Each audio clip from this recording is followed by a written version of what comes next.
কন্টেন্টে কি করবো রাস্তা দিয়ে চলা হতে যে দেখলাম এক ভাই চটপটি বিক্রি করতেছে, চলে গেলাম তার কাছে। চটপটির পাশাপাশি ভাই আর কি কি করেন তাই জিজ্ঞেস। ভাই চটপটির পাশাপাশি আর কি কিছু আপনি বিক্রি করেন? ফুচকা বিক্রি করে, ফুচকা আর কিছু? ছোলা ফুচকা এগুলো কত কত বছর যাবত এই চটপটি? 20 বছর মতো চলে। 20 বছর। এর উপরে আপনার সংসার চলে যায় না? এর উপরে চলে যায় আল্লাহর রহমতে।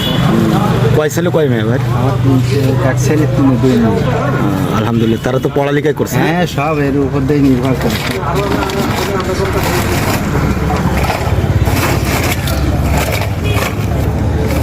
চটপটি বিক্রি করে ভাইয়ের সংসারে চলে যায়। হালাল উপার্জন মানুষকে বহু দূর পর্যন্ত নিয়ে যায়। আমরা চেষ্টা করবো হালাল পথে রোজগার করে নিজের জীবনটাকে, নিজের পরিবারটাকে হালাল উপার্জনের টাকা দিয়ে তাদের ভরণ দেওয়ার চেষ্টা করব। তিনি এই চটপটি বিক্রি করে তার সংসার চালাচ্ছেন।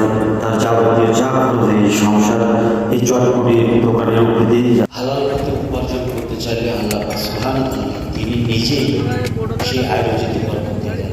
আল্লাহ সুবহানাহু ওয়া তাআলা এই সবাই খারাপ